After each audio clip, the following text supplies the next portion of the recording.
بسم الله الرحمن الرحيم. يا أيها الذين آمنوا لا تتخذوا عدوي وعدوكم أولياء تلقون إليهم بالمودة وقد كفروا بما جاءكم من الحق يخرجون الرسول وإياكم أن تؤمنوا بالله. on calminama sanne bandiraɓe tedduɓe ƴeewoɓe Pinal TV kolomina ɗo woni hono ɗo min goni hannde du e kolomina wuro maɓɓe du wiyetego Sinthiou Sembe kolomina ziyara maɓɓe bowɗo wadde e hittande fou on ɗon ziyara hikka du woni hittande ujunaji ɗiɗi e noga e teddude du ziyara o waɗi aywa nen on ɗon ziyara woni hono ko garatenno fuɗɗude golleji muɗum joni eley hittande hikka nde du ziyara o waɗi hikka woni duuɓi 4 nangodirɗi hono kamɓe kolomina Sinthiou Sembe eɓe gaɗa oɗo ziyara nenno ziyara du ziyara jokkere enɗan woni hono koɓe gatta ziyara jokkere enɗan ɓe iwan e leydi ndi fou kala ɗo sakiraɓe maɓɓe goni fa yettade caggal leydi ndi fa Amérique fa Asie kala ɗo yimɓe maɓɓe goni fou ɓe garan e hitande fou warde yiide enɗam maɓɓe jokkodirde enɗam hakkude maɓɓe e du'anade mayɓe maɓɓe leliɓe ɗoɓe e du'anade koye maɓɓe du'anade leydi ndi fof du'anade alsilamako o fof nenno ɗum ɗon wonno hono ko ɓe gaɗi e ley duuɓi 3 ɓettiɗi ɗi hikka woni duuɓi muɗum 4 hitande fou eɓe gaɗa oɗo ziyara banggal jokkere enɗan e du'anade leydi ndi aywa ɗum ɗon noon golleji muɗum fof ana gara fuɗɗude e ley oɗo wakkati o garan yiide kala hono ko kamɓe e kolomina Sinthiou Sembe ziyara maɓɓe o ko golla ley hen fou e ko haala ley hen fou o garan yiide ɗum joni inchallah. بسم الله الرحمن الرحيم. يا أيها الذين آمنوا لا تتخذوا عدوي وعدوكم أولياء تلقون إليهم بالمودة وقد كفروا بما جاءكم من الحق يخرجون الرسول وإياكم أن تؤمنوا بالله ربكم إن كنتم خرجتم جهادا في سبيلي وابتغاء مرضاتي تسرون إليهم بالمودة وأنا أعلم بما أخفيتم وما أعلنتم ومن يفعله منكم فقد ضل سواء السبيل إن يثقفوكم يكونوا لكم أعداء ويبسطوا إليكم أيديهم وألسنتهم بالسوء وودوا لو تكفرون لن تنفعكم أرحام.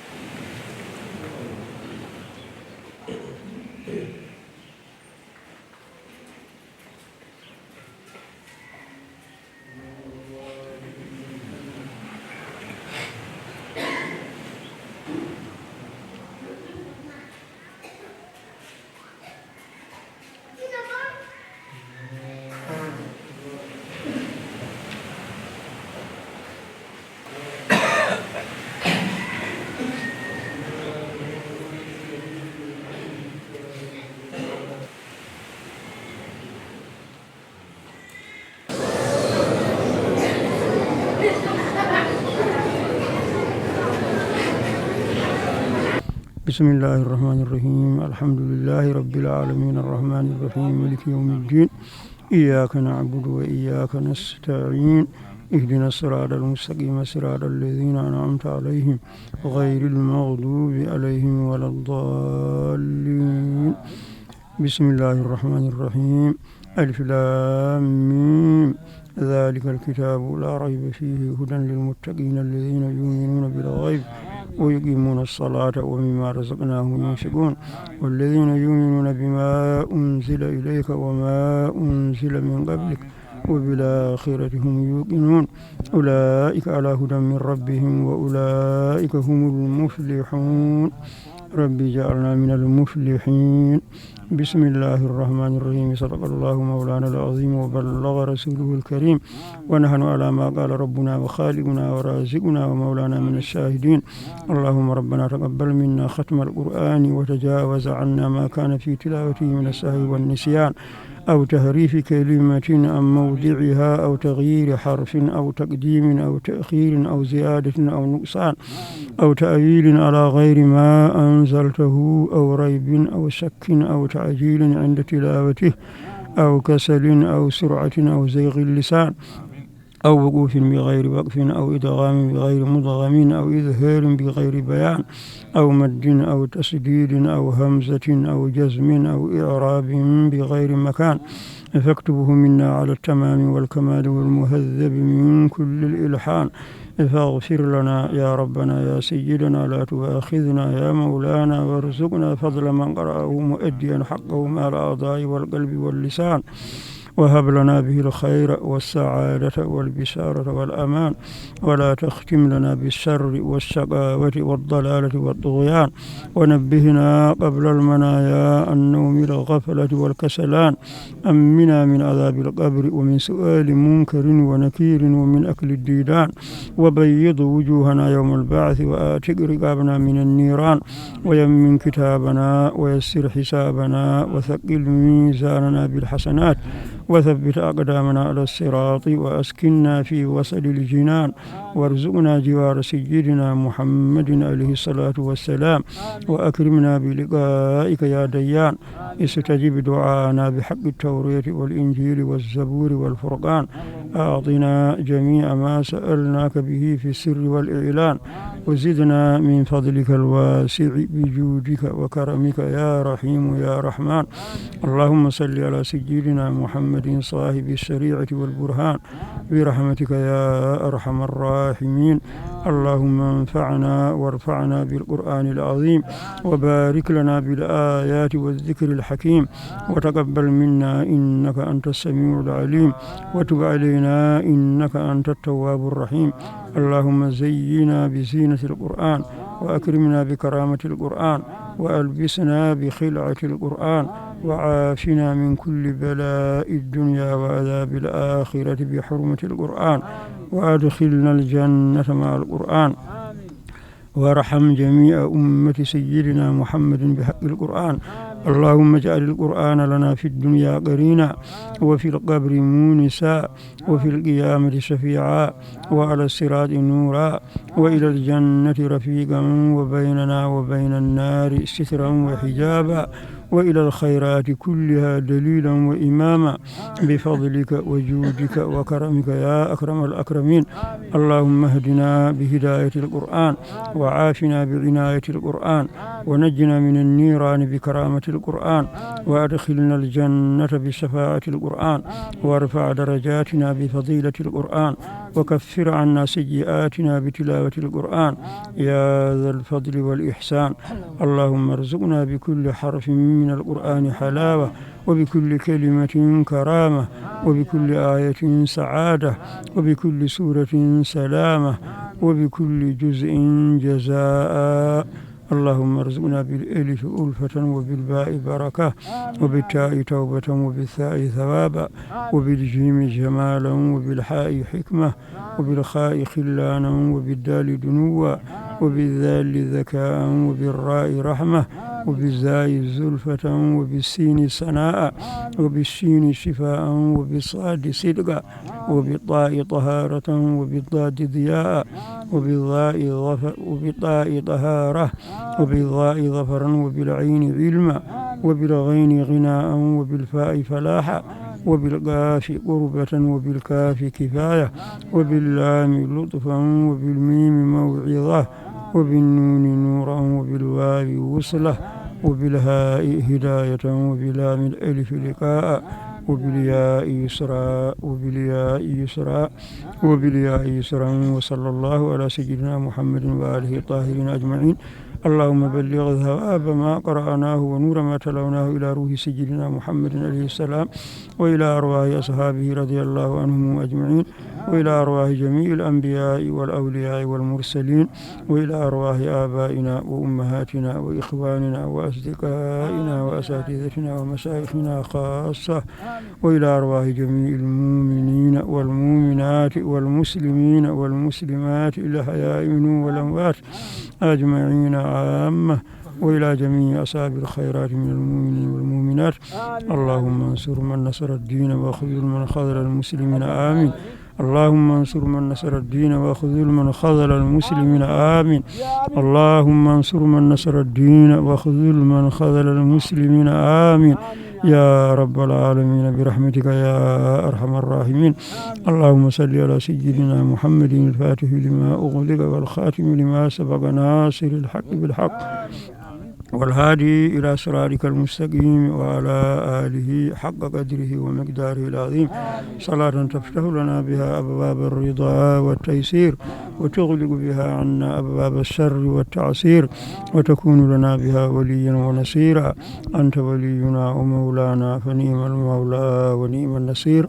إن الله وملائكته يصلون على النبي يا أيها الذين آمنوا صلوا عليه وسلموا تسليما. صلى الله تعالى عليه وعلى آله وصحبه وسلم تسليما. سبحان ربك رب العزة عما يصفون وسلام على المرسلين والحمد لله رب العالمين. بسم الله الرحمن الرحيم. الحمد لله رب العالمين الرحمن الرحيم الدين. إياك نعبد وإياك نستعين.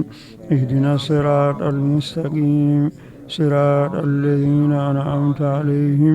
غير المغضوب عليهم ولا الضالين آمين.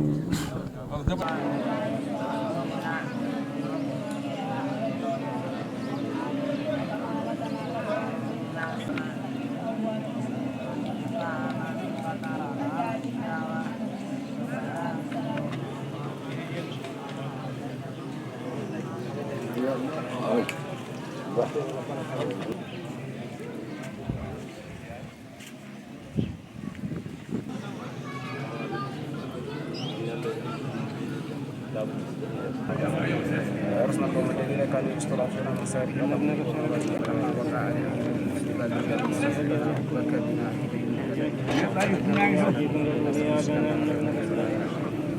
وإنا فقط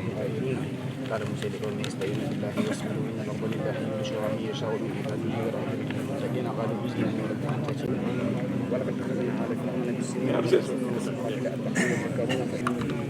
ولكن الذين كفروا يفترون على الله الكذب ويكتمون الآيات وإذا قيل لهم تعالوا إلى ما أنزل إلى الرسول قالوا حسبنا ما وجدنا عليه آباءنا ونشأ إن تبدل لكم تسؤكم وإن تسألوا عنها حين ينزل القرآن تقول الله غفور حليم قد سألها قوم من قبلكم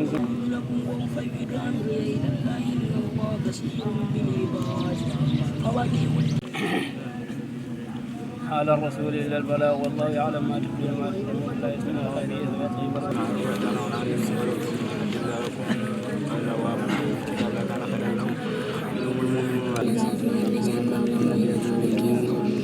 في رحمة الله وفي خير آيات لا تتلوها عليك حجاب ومن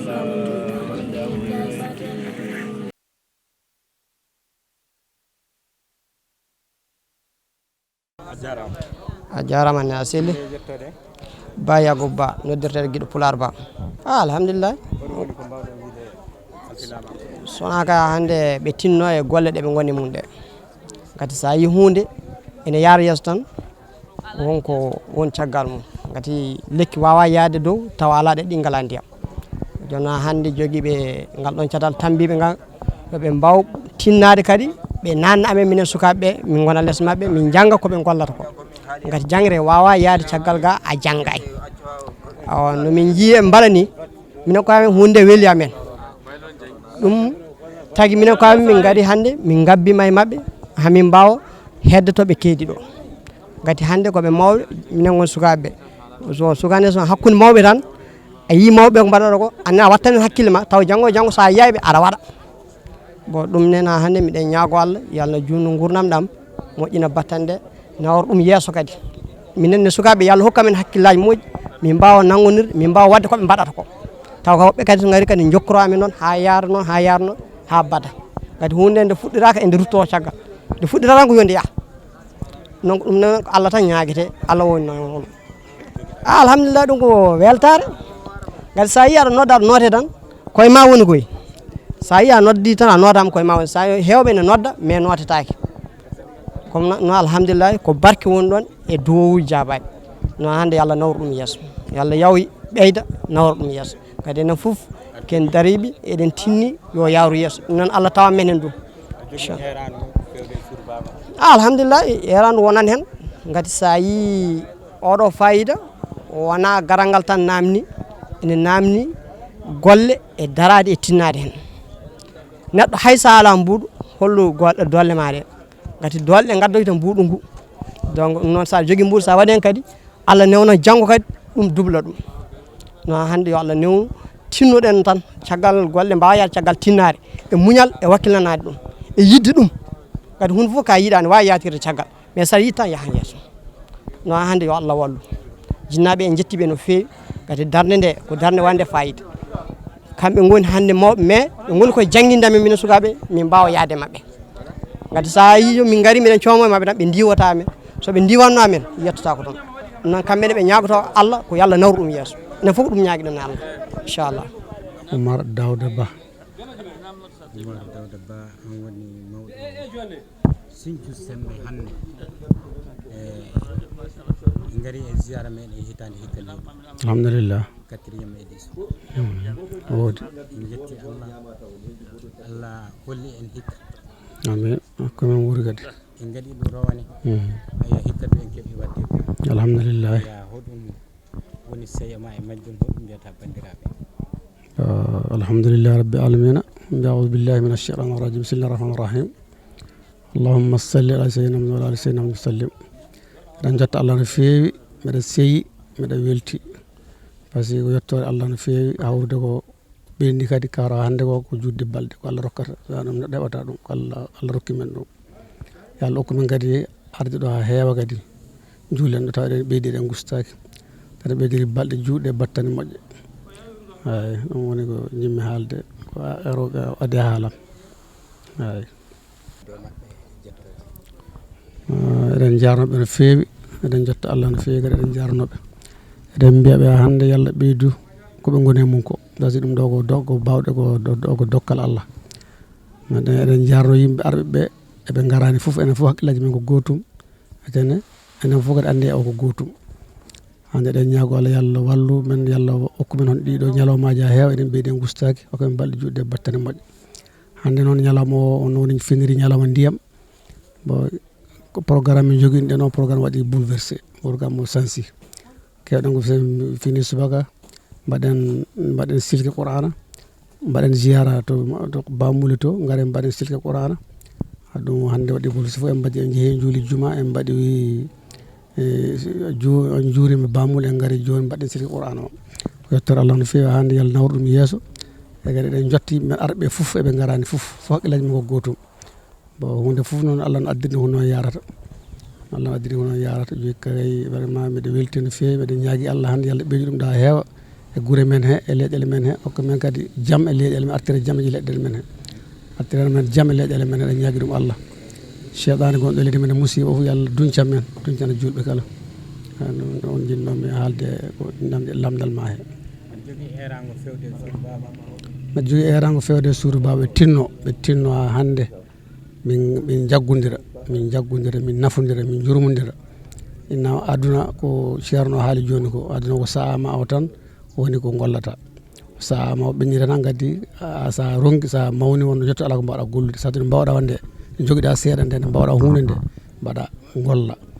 golla ko keɓɗa ko ndenda e banda en nafa banda en jurmoɗa bande en balla ɗumen ɗum tan woni aduna ko saha mum tan ko ceerno haali joni ko goto fof sahane mo gonɗa e mum pewna ha feewa saɗa so ɓenni tan ɓennirima ala ko mbawɗa kasi saha mo gonɗa o tan Allah tinoɗa pewna saha o ha gasa onon mbiyata masina ha gasa min mbiyata ha feewa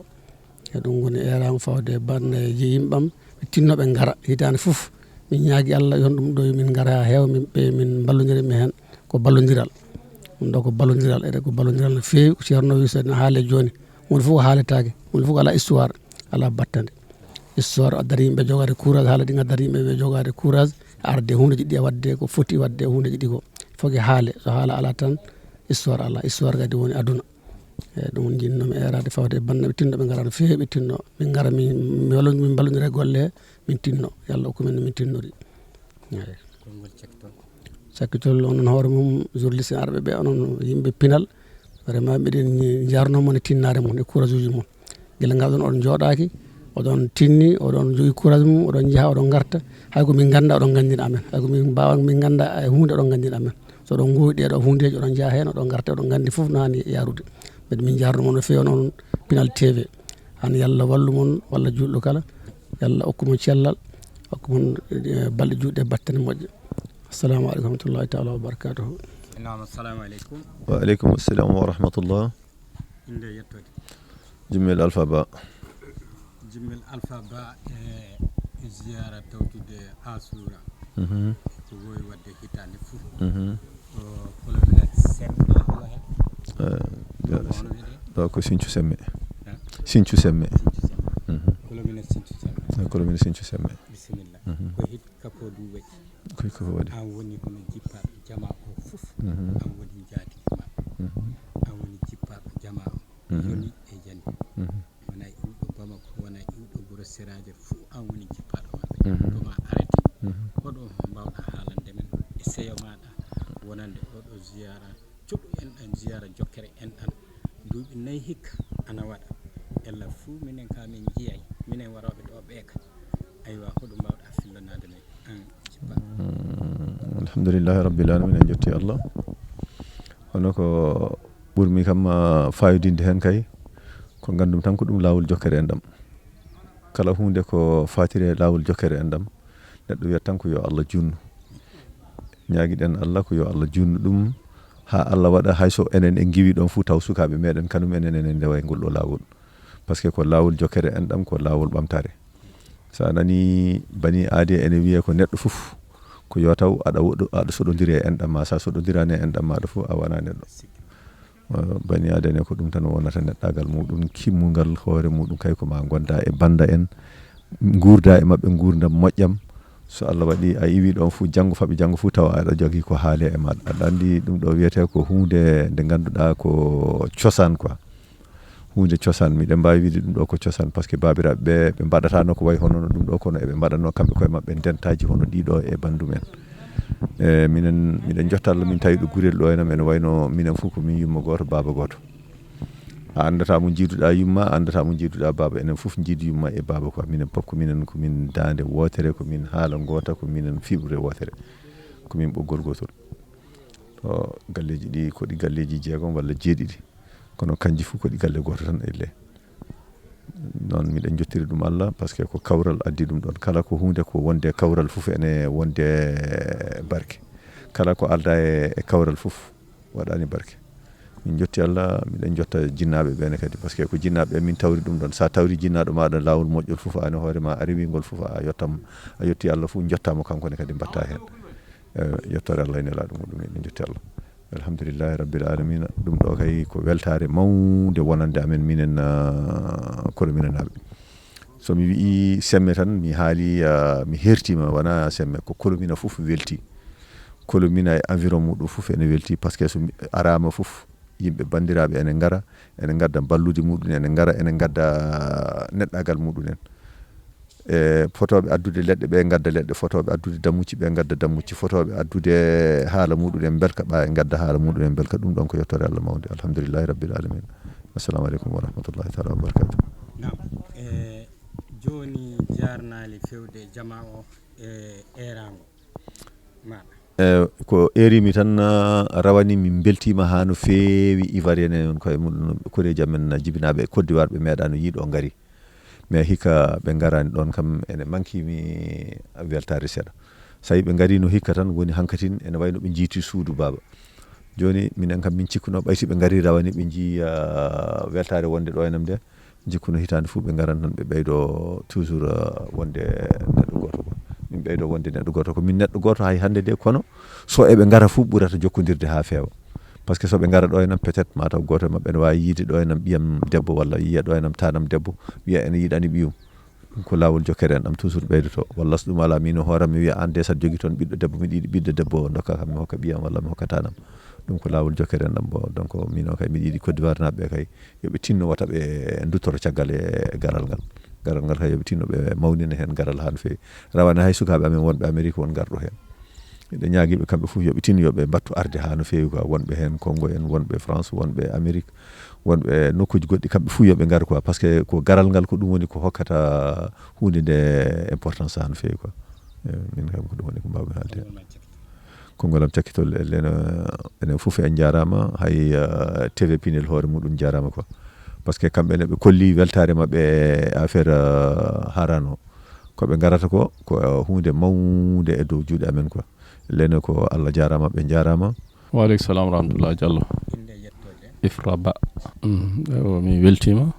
par ce que aɗa andi koɗo so ari ne wayno so min no min bayrirta ɗo ni miɗen ɗeɓi wadde hoɓɓe min gari min tawi bandiraɓe ene belti e garal amen minen ɗum komin tawi ɓe belti ko min beltima ha hande ne wayno weltare e dow weltare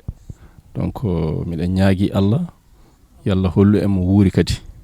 miɗen ñaagui Allah yalla wat sukaɓe ɓe jiiɗa golle ɗe par ce que minen bientôt hayso min jaltani nder fedde komin puusoɓe sukaɓe ɓe tan miɗen jiiɗi sukaɓe ɓe yoɓe tinno yoɓe ndewe ɗum ɓe jokka hen ɓe ganda ko watte ko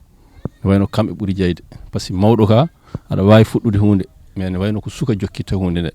ɗum min ñaagui sukaɓe ɓe voilà fuu jokkere en ɗam jokkere en ɗam juurade saharaɓe onon mbiyata saharaɓe juuraɓe jinnaɓe mum mamiraɓe ma jatiraɓe ma ɗo leeli gara jiya ɗum e nder hitande lawol gotol jiya bande en jiya hoddiɓe ma ñeñɓe ma fof jiya ɗum ko jokkere en ɗam mawde wona arde hay hunde arde tan jokkere en ɗam lawol ngol ala fuu lawol goɗɗum ko naati hen sana jokkere en ɗam fuu ko watte hen fof ko jokkere en ɗam nde tan darate e dartude duwaw e dartude juurade bandiraɓe wurɓe ɓe e duwanade mayɓe ɓe ne kasudine duwaw min gara min juuroɓe min downoɓe ɗum tan woni lawol ngol inchallah miɗo yiiɗi kolominaɓe battana hunde nde hakkille wata ɓe gacci hunde nde tan wona hunde amen minen hunde nde min jiiɗi ko wona hunde général ko woni général wuro ngo fof naata hen hono no ziyara o waɗirte ni ɗum waɗire hono no ziyara o ni yimɓe fof ndenda hunde nde wonta hunde wuro par ce que hunde nde minen min puɗɗinde mais wona minen jeyde ko bandiraɓe fof jeyde ɗum woni ko kalnanmi kolominaɓe yantude en ko kalnanmi fulɓe yo fulɓe tinno fulɓe mbaɗi arriére ha diwti yoɓe tinno ɓe cansa ɓe daara no ɓe goruno aranni no mawɓe gurduno ni ɓe gurda noon yoɓe tinno yoɓe mbattu wonde yimɓe hersoɓe pullo ne hani hersude tawede hundeji goɗɗi nden minen komin ganduno so pullo waɗi hunde ko hersinta ɗum ina doga acca leydi egga mais hande wonti pullo joɗoto waɗa hunde taw kala ko wiya ko boni wiya ko fulɓe vraiment ene yagni yimɓe min horam ɗum ne yagni kam ha diwti par ce que ko wiyete fulɓe gujji walla fulɓe jani somi nani ɗum ne muusi way kam ko noon min horam waɗi ɗum ni ene nayi kam yo fulɓe tinne mbaɗe ɗum e télé fulɓe yoɓe tinno yo gollude sa golli a bada hoyata sa woni banda woni gujjo a serata e koyeram a serata e aybude a serata e hoynude leñol ma koyna leñol ma so pullo wiyama hunde sa pullo sa nani tan nawete konngel cakkitol faade wuro ngo walla faade aduna o faade wuro ngo bo sana min beltima ew miɗen jiiɗi min ñaagoɓe duwaw bo miɗen ñaaguiɓe duwaw min doni maɓe yoɓe tinno kadi ɓe jaafo min par ce que neɗɗo sa are neɗɗo aɗa wawi toñde ɗum tawa tinani bo toñangueji ni mba keewi ala fu ɗo toñangue iwrata ko toñangue ne wayno ko hunde seyɗade ko kañum jogui ɗum ne puusa yimɓe donc sa are yimɓe ñaagoɗa ɗumen yaafuya jaafoɗa ɗumen ko ɗum woni ko joguimi cakkitolemi ko haalaji ɗi inchallah 2024 taweɗen ɓeydi e gustaki waɗa golle jaɓaɗe hokka arsukaji moƴƴi sukaɓe kadi yallah hokkuɓe hirde golle ɗe par ce que sukaɓe jeeyi golle hokkuɓe hirde golle ɗe ɓe battana golle ɗe hakkille ɓe jiiɗa ɗe hikko noon komi sababuji keewi aroɓe kewani o ne wayno sababuji keewi par ce que probléme uji mbaɗi tout dernièrement donc ɗum waɗi empêché yimɓe hewɓe arde donc ha hande noon ɗum koye aduna kala ko ari a nangiran noon ɗum woni sa wiyama julɗo kala ko arema ganda ko Allah addama nangira Allah ko ari ko hayso kone boni wontata ko moƴƴere ɗum woni konngol am cakkitol. Assalamu alaikum, je m'appelle Amadou Salif Ba. Alhamdulillah, aujourd'hui on se trouve à Kolomina, précisément à Nyoron du Sahel, pour fêter l'Ashura, Haran en Poular. Bon, l'Haran, alhamdulillah, tout le monde le sait, c'est la fête d'une nouvelle an en islam. Tous les musulmans fêtent ça. Bon, nous, on avait décidé de venir fêter ça en famille, de venir fêter avec les voisins, avec les gens de Nyoro, avec beaucoup de personnes qui ont quitté Koroko, d'autres qui ont quitté Congo pour venir, tous en famille pour venir fêter ici. Même Pinal TV aussi est là avec nous, alhamdulillah. Bon, ce qui m'a marqué, c'est de voir les gens qui sont en train de sourire, de lire le Coran, de prier ensemble, de faire des doigts ensemble, de se donner la main, de se demander pardon les uns les autres. Voilà, c'est ce qui marque beaucoup même. Bon, oui, à ma jeunesse quand même, précisément, je les invite vraiment de participer à ça, d'avoir beaucoup de courage. Ça demande beaucoup de courage de venir au village. De laisser Bamako pour venir ici, ça demande beaucoup de courage personnellement. Voilà, il y a une très grande différence. Mais en venant ici, on apprend beaucoup de choses. On apprend beaucoup de choses. On commence à reconnaître beaucoup de personnes qu'on n'avait pas vues depuis des années. On a des parents qui sont là, on peut faire 1 année, 2 ans sans les voir, à part le téléphone, les vocales. Mais une fois qu'on est là, on comprend beaucoup de choses, on comprend beaucoup de réalités aussi. La façon dont les gens sont en train de vivre ici, les gens sont en train de souffrir au niveau des hôpitaux, au niveau des maisons, de l'éducation. Voilà, il y a beaucoup de choses, quoi. Tant qu'on n'est pas sur le terrain, on ne pourra pas le comprendre. Je les invite à venir, à avoir beaucoup de courage à venir au village. La jeunesse, je leur demande d'être courageux, de s'aimer les uns les autres, d'aimer sa famille, quelle qu'en soit sa famille. Peut-être qu'il y a des familles, il y a des problèmes dedans, il y a des difficultés dedans, mais la première des choses, c'est de s'aimer les uns des autres. Surtout les peuples, de se donner la main, de s'entraider vraiment. Comme ça, on pourra aller de l'avant, de ne pas être égoïste envers soi-même, quoi. Il faut vraiment qu'on s'aide. Parce que les peuples, ça nous manque vraiment.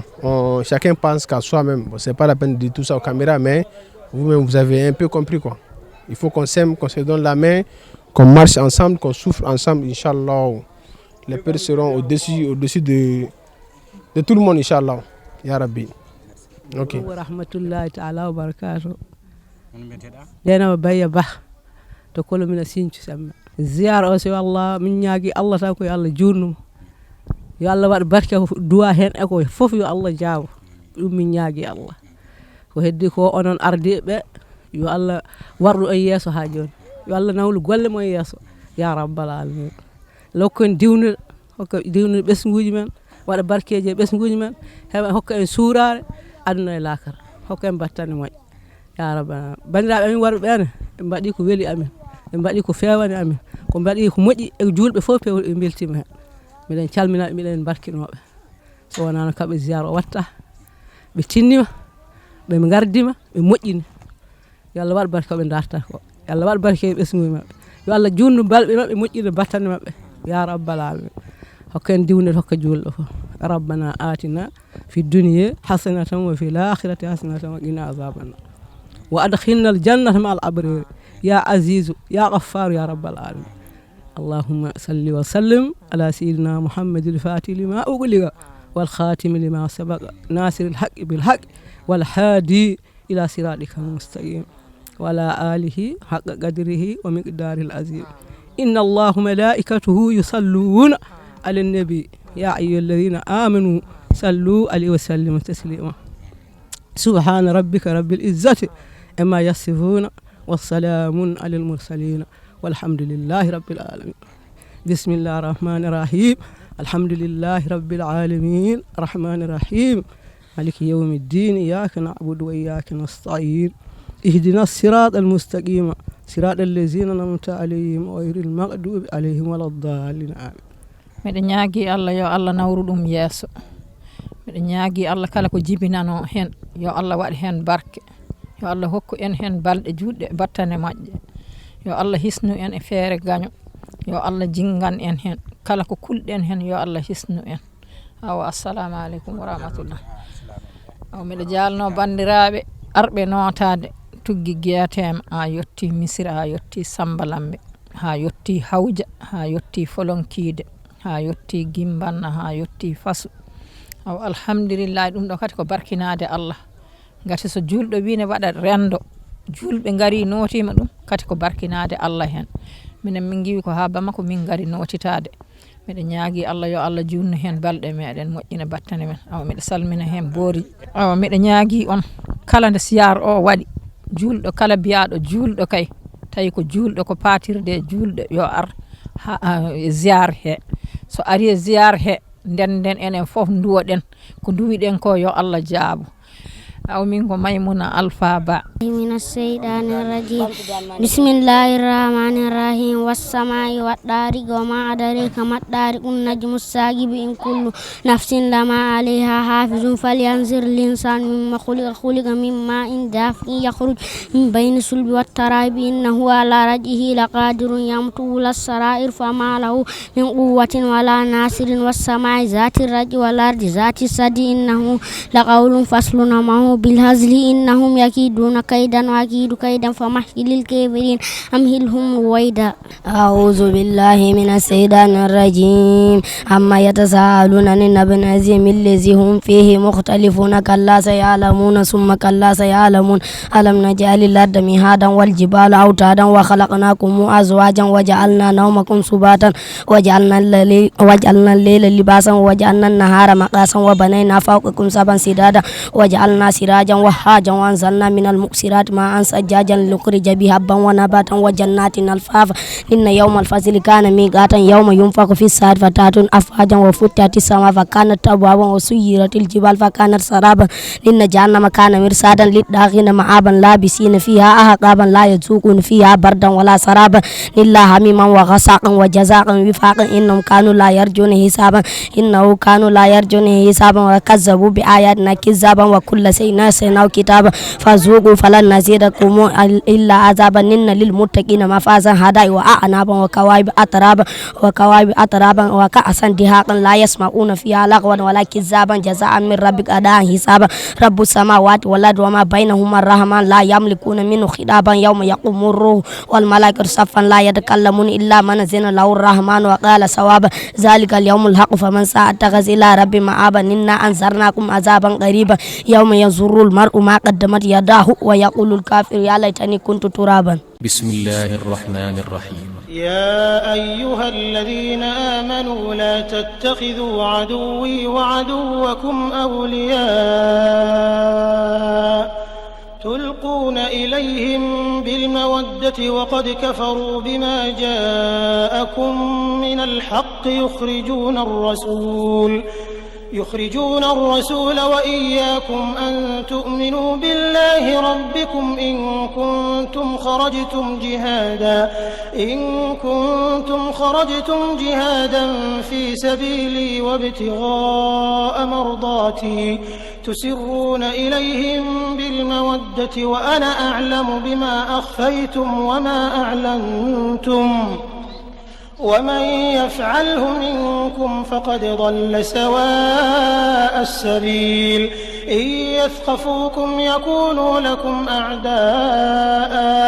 ويبسطوا إليكم أيديهم وألسنتهم بالسوء وودوا لو تكفرون لن تنفعكم أرحامكم ولا أولادكم يوم القيامة يفصل بينكم والله بما تعملون بصير قد كانت لكم أسوة حسنة في إبراهيم والذين معه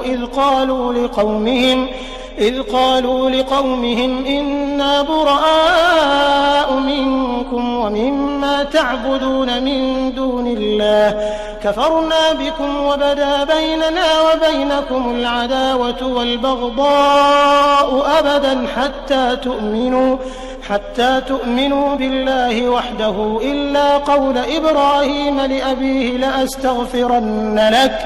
إلا قول إبراهيم لأبيه لأستغفرن لك وما أملك لك من الله من شيء ربنا عليك توكلنا وإليك أنبنا وإليك المصير ربنا لا تجعلنا فتنة للذين كفروا واغفر لنا ربنا إنك أنت العزيز الحكيم لقد كان لكم فيهم أسوة حسنة لمن كان يرجو الله واليوم الآخر ومن يتول فإن الله هو الغني الحميد عسى الله أن يجعل بينكم وبين الذين عاديتم منهم مودة والله قدير والله غفور رحيم لا ينهاكم الله عن الذين لم يقاتلوكم في الدين ولم يخرجوكم من دياركم أن تبروهم وتقسطوا إليهم إن الله يحب المقسطين إنما ينهاكم الله عن الذين قاتلوكم في الدين وأخرجوكم من دياركم وظاهروا على إخراجكم أن تولوهم ومن يتولهم فأولئك هم الظالمون يا أيها الذين آمنوا إذا جاءكم المؤمنات مهاجرات فامتحنوهن الله أعلم بإيمانهن فإن علمتموهن مؤمنات فلا ترجعوهن إلى الكفار لا هن حل لهم ولا هم يحلون لهن وآتوهم ما أنفقوا ولا جناح عليكم أن تنكحوهن إذا آتيتموهن أجورهن ولا تمسكوا بعصم الكوافر واسألوا ما أنفقتم وليسألوا ما أنفقوا أدن أوكو جوراد ما بليل دوبه أدن أوكو موجل مونكو نيالوم هاندو نيالوم صفو هاران نون فودام gila 2020 e hande alhamdulillah wortani hitane foni aredo hunde fo non wadi sababu mun en wadi muji mun kambe afami arbe be ibu bamako be baba be mabbe ko ba Umar odo e be tay gano mawbe kadi hono bayya ba en e wa jowro de nangal inde wurongo kolomina e jowro o alhaji Mamadou Sile si almam o Ceerno Salif si mawdo men Mamadou Ibrahima si e ko be ngoni family mawbe wurongo e wa hunde fo non wadi hoore e ko ba Umar woni hoore delegation arbe be dum non ko arde tan mojjere Allah e wa arde juuraade maajbe e kana deftere Allah nde jange e wa sunu ben yimbe nduwo kadi e battu mo wuri kadi ya barke Allah ya barke Allah Muhammad sallallahu alaihi wasallam eden biya tan yo Allah junnu mojjere yo Allah beydu yaajende beydo cellal ko ardi fof ko cellal to so cellal wadi kawral wada l'islam wada ndenda peeje gote nderda berde gote kadi kala juundo gondo e leydi he wana kulmina tan ko dendangal ñoro fof ko dendangal leydi Mali fof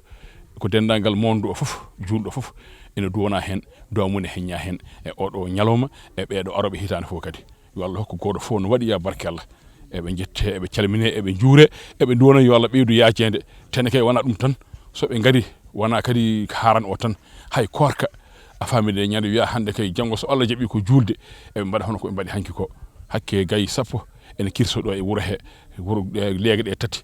Sinthiou e Saare gurel karta den nangal ko taari wuro ngo fof ala fo mo hebata alhamdulillah tew non nani almami o haali o so neddo wadi mojjere yo jarne ngirna Allah hormun o ko la in shakartum la azidannakum serrabe daccaake non ko ngolam takitol e mbattono mo wuri en kawrdo ko fay ko tawa an horema ada tawa tawa Ceerno Bokar tawa tawa an horema e odo jardo ka tawan tawa juldo fo ne tawa ya barke Allah enen fo denten do kadi mbaden hanu dum do ya barke Allah yo Allah hokkuɓe kamɓene awa berde be jogi de awa jawde be batta be yo Allah beydu yaajende yo Allah beydu dañal beyda kawral beyda cella haza assalamu alaikum wa rahmatullahi ta'ala wa barakatuh aywa e non dino e bandirabe tedduɓe jeewoɓe Pinal TV dum do wonno hono ko min kebanino on kolomina hitande ujunaji didi e noga e tati dum woni ziyara kolomina Sinthiou Sembe hitande ujunaji ɗiɗi e noga e tati nde ɗum wonno komin keɓanino en e majjun ɗum ne eɗen mbiya fa hande Allah hollu en mo wuuri e dow jaam ɓe gaɗa hono no ɓe mbowi wadde ni noddude suudu baba ndu fou sukaɓe mabɓe wonɓe nokkuji ɗe fou gara jiida e mawɓe muɓɓen e sara e muɓɓen ɓe mbayri jiidude nenno coɗa enɗan hakkude muɓɓen nenno ɗan ɗo enɗan ana soɗe hitande fou e banggal oɗo ziyara fa hande e mbiyan yo Allah junnu e barkiniɓe do sanne sanne ɗum woni kamɓe kolomina Sinthiou Sembe ɗum ɗo wonno ko kemnoɗen e ley hitande ujunaji ɗiɗi e noga e tati nde Allah hollu en hitande ujunaji ɗiɗi e noga e nayyi on jarama. بسم الله الرحمن الرحيم يا أيها الذين آمنوا لا تتخذوا عدوي وعدوكم أولياء